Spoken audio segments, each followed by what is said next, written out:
The hunter, Beni, was a man of the mountains, accustomed to the biting chill of the wind and the endless expanse of trees in northern Albania.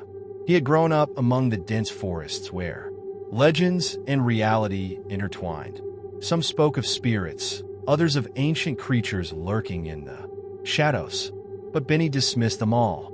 His world was governed by what he could see and kill. The wolves, the bears, those were the true predators of the land. At least that's what he had always believed. It was a cold autumn evening when he ventured out on what he thought would be a routine hunt. The sun had just dipped behind the jagged peaks, casting a purple hue over the vast forest. The air was crisp, the kind of cold that gnawed at your bones, but Beni was well prepared. Wrapped in his fur-lined coat, his rifle slung across his back, he trekked deeper into the woods. The animals, usually active at this time, were strangely absent, the silence thick and oppressive. His instincts, honed by years of survival in the wilderness, told him something was wrong, but he pushed forward, determined to bring home a kill.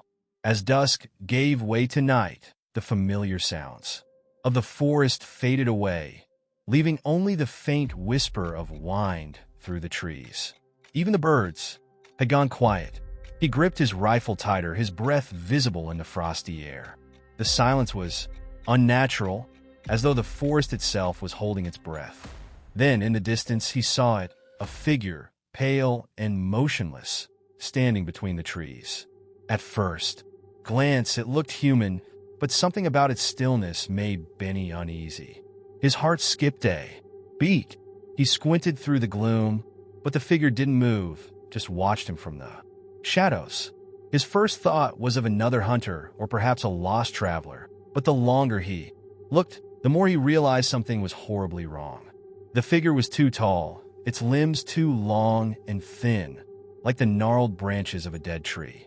Its skin gleamed white in the pale moonlight, almost translucent, and when it finally moved, it did so with a fluidity that defied the natural motion of any human being. Beni took a step back, his pulse quickening. He'd heard the stories, the whispered legends of vampires that haunted the remote corners of Albania. He had always dismissed them as folklore, but now, standing in the presence of this creature, he wasn't so sure. His mouth went dry as he fumbled for his rifle. His hands shook, an unfamiliar sensation for a man who had spent his life mastering the hunt. But this was no ordinary predator. As he raised the rifle to his shoulder, the creature moved again, this time gliding toward him with an unnatural speed. Beni fired a shot, the crack echoing through the trees, but the figure barely flinched. It paused, as if amused by his attempt, before continuing its slow, deliberate advance. Terror surged through Beni, a primal fear he had never known before. He turned and ran, his boots thudding against the soft earth, heart pounding in his chest. The forest, once familiar, now felt like a maze, every tree a towering sentinel blocking his escape. He could hear it behind him, the whisper of its movement, always just out of sight, but never far enough. He stumbled over roots, his breath coming in ragged gasps. The air seemed thicker now, oppressive, as if the forest itself was conspiring to keep him trapped within its depths. His mind raced, trying to remember the tales his grandmother had told him as a child. Vampires, blood-sucking creatures of the night, feared for their speed, strength, and insatiable hunger. They could only be repelled by certain symbols, but Beni had none. No garlic, no cross, nothing that could protect him from the ancient evil that stalked him. The trees grew denser, the path ahead obscured by thick underbrush. Beni could feel his legs weakening, his muscles burning with exhaustion. But he couldn't stop. Stopping meant death. No, worse than death.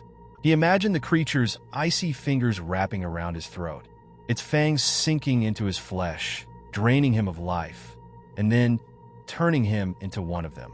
His thoughts spiraled, but just as panic threatened to overwhelm him, he spotted a clearing up ahead.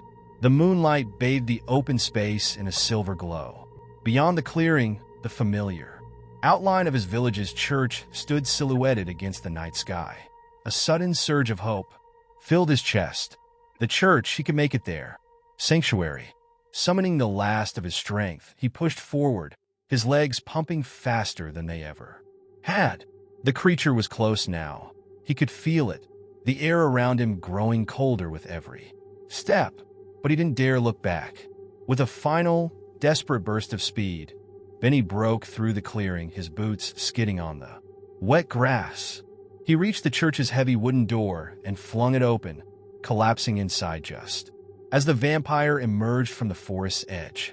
It hovered at the threshold, its eyes glowing with an unholy hunger, but it could not cross.